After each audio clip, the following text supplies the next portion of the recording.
एक व्यक्ति के लिए क्या टूट जाएगा राजद परिवार।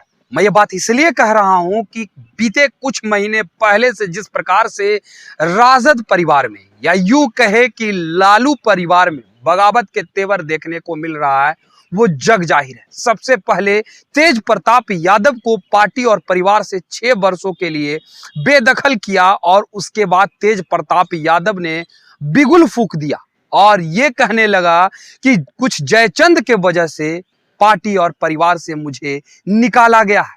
मैं अर्जुन के साथ हमेशा खड़ा हूं और खड़ा रहूंगा, क्योंकि जब महाभारत की लड़ाई भी हुई थी तो सभी ने कृष्ण की सेना तो ले लिया, लेकिन कृष्ण को किसी ने नहीं लिया था।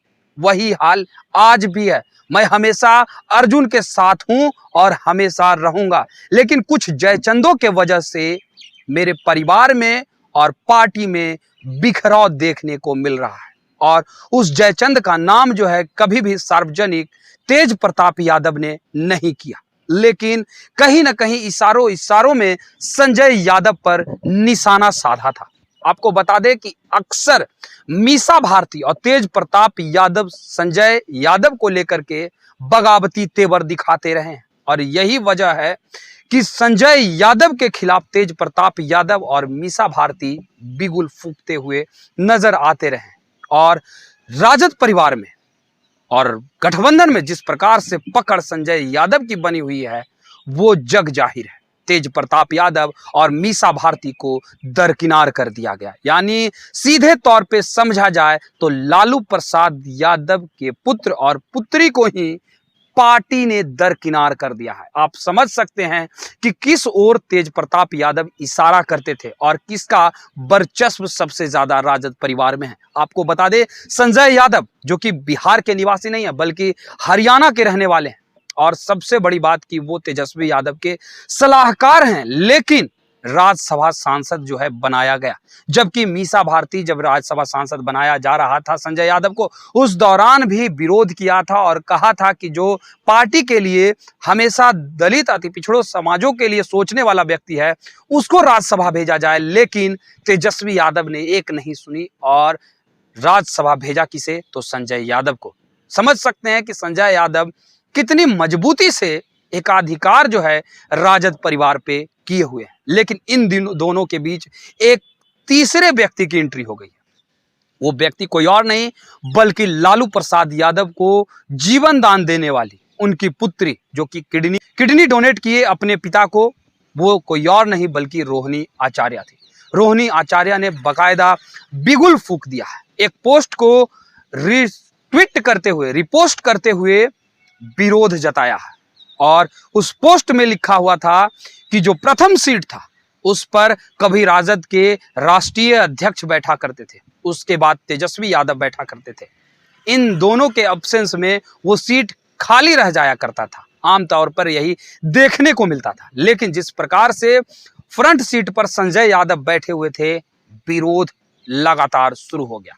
लेकिन जब मामला गड़बड़ाते हुए देखा तो डैमेज कंट्रोल करने में लग गई रोहिणी आचार्य। कहीं ना कहीं दबाव ऊपर से आया और रोहिणी आचार्य डैमेज कंट्रोल करती दिखी और शाम को 2 फोटो पोस्ट करते हैं और लिखते हैं कि सामाजिक न्याय के पुरोधा लालू प्रसाद यादव के पार्टी में गरीब, दलित, अति पिछड़ों के, वंचितों के जो आवाज हैं, जो रहनुमा हैं, उनको किस तरीके से सम्मान दिया जाता है वो राजद परिवार ही दिखाता है और सिखाता है। यानी एक दिन में ही 2 पोस्ट रोहिणी आचार्य का समझ सकते हैं कि कितना मजबूत पकड़ जो है संजय यादव के राजद परिवार पे है। लालू प्रसाद यादव भी एक वक्त भी नहीं सोचे जब तेज प्रताप यादव को घर से और पार्टी से बेदखल किया। तेज प्रताप यादव ने यहां तक कह दिया था कि पिता को तो पोस्ट करने भी नहीं आता है, पिता को लिखने भी नहीं आता है, पोस्ट कैसे किया जाए।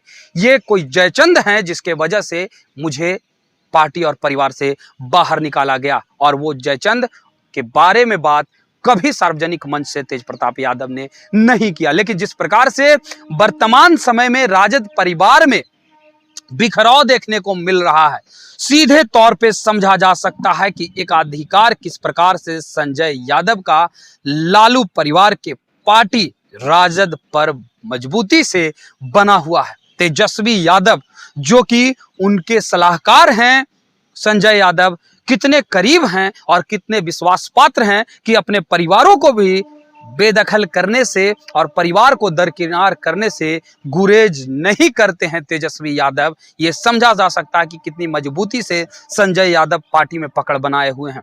पार्टी का कोई भी फैसला हो वो संजय यादव ही तय करते हैं, चाहे वो छोटा से छोटा फैसला हो या बड़ा से बड़ा फैसला हो, ये सभी संजय यादव के द्वारा तय होता है। आप कल्पना कर सकते हैं कितनी मजबूती के साथ संजय यादव जो है पार्टी में पकड़ बनाए हुए हैं। लेकिन जिस प्रकार से रोहिणी आचार्य का पोस्ट जो है वो रिसेंड करने के बाद दोबारा पोस्ट करती हैं, साफ जाहिर है कि कहीं ना कहीं राजद परिवार इन दिनों भीतर ही भीतर टूट के कागार पे है। क्योंकि अगर बात की जाए तो उसके बाद रोहिणी आचार्य का एक पोस्ट और आया था जिसमें उन्होंने कहा कि मैं एक बेटी का, एक बहन का फर्ज जो है बिल्कुल ईमानदारी से निर्वहन करती आई हूं और आगे भी करती रहूंगी।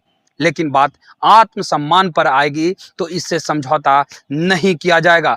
इससे साफ जाहिर होता है कि कहीं ना कहीं आरजेडी परिवार जो है पूरी तरह से टूट और बिखराव के कागार पर पहुंच गई है। अब तेजस्वी यादव को कहीं ना कहीं अपने परिवार से भी लड़ना होगा और विधानसभा चुनाव में मजबूती से विपक्ष से भी लड़ाई लड़नी होगी। लेकिन अब देखने वाली बात यह है कि क्या भीतर के विरोध से तेजस्वी यादव बच पाते भी हैं या नहीं। फिलहाल इस खबर में इतना ही।